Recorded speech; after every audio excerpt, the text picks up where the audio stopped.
नमस्कार दोस्तों।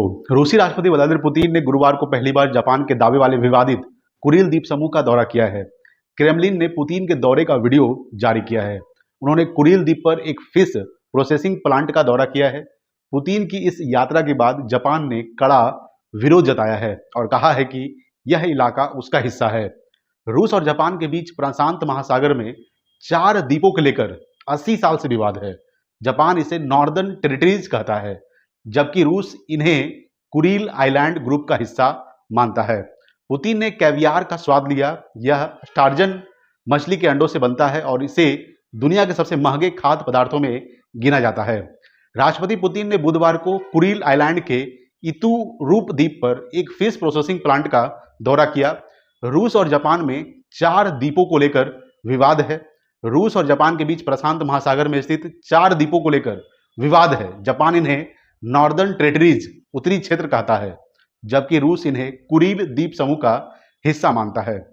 द्वितीय विश्व युद्ध के आखिरी दिनों में 1945 में सोवियत संघ ने इन द्वीपों पर कब्जा कर लिया था। इसके बाद यहां रहने वाले करीब 17,000 जापानी नागरिकों को वहां से हटा दिया गया। कब्जे के बाद सोवियत संघ ने यहां हवाई और नौसैनिक अड्डे बनाए। प्रशांत महासागर में रणनीतिक स्थिति होने की वजह से इन द्वीपों का सैन्य महत्व लगातार बढ़ता गया। आज भी रूस यहां बड़ी संख्या में सैनिक और आधुनिक सैन्य उपकरण तैनात रखता है। द्वितीय विश्व युद्ध खत्म होने के बाद ज्यादातर देशों ने आपस में शांति संधि पीस ट्रीटी पर हस्ताक्षर कर दिए थे, लेकिन कुरिल द्वीपों के विवाद की वजह से रूस और जापान आज तक ऐसा नहीं कर सके हैं। रूसी राष्ट्रपति दिमित्री मेदवेदेव 2010 में कुरिल द्वीपों का दौरा करने वाले पहले रूसी राष्ट्रपति बने थे। दोनों देशों में नाम लगभग एक जैसे हैं। खासकर बात यह है कि इन विवादित द्वीपों के नाम दोनों देशों में लगभग एक जैसे हैं। रूस इन्हें कुनासिर, इतुरूप, सिकोतान और हाबो माई कहता है, जबकि जापान इन्हें कुनासिरी, एतोरोफू, सिकोतान और हाबो माई के नाम से जानता है। इन चारों द्वीपों पर करीब 20,000 लोग रहते हैं। यहाँ बहुत ठंड पड़ती है, लेकिन सोना चांदी जैसे खनिज और मछलियों के बड़े भंडार होने की वजह से इन द्वीपों की आर्थिक अहमियत काफी ज्यादा है। रूस 2 द्वीप देने को तैयार है, लेकिन जापान नहीं माना।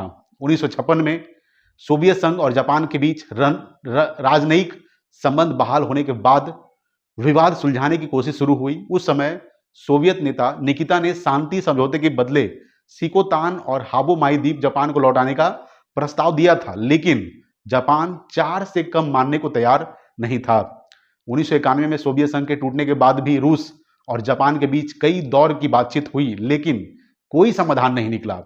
2010 में तत्कालीन रूसी राष्ट्रपति दिमित्री मेदवेदेव इन विवादित द्वीपों का दौरा करने वाले पहले रूसी राष्ट्रपति बने। दिमित्री मेदवेदेव बाद में प्रधानमंत्री बने। तब एक बार फिर से वे अगस्त 2010 में कुरिल द्वीप समूह के इतुरूप द्वीप के दौरे पर पहुंचे थे। इसके बाद रूस ने यहां अपनी सैन्य मौजूदगी और मजबूत की, जबकि जापान लगातार अपना दावा दोहराता रहा।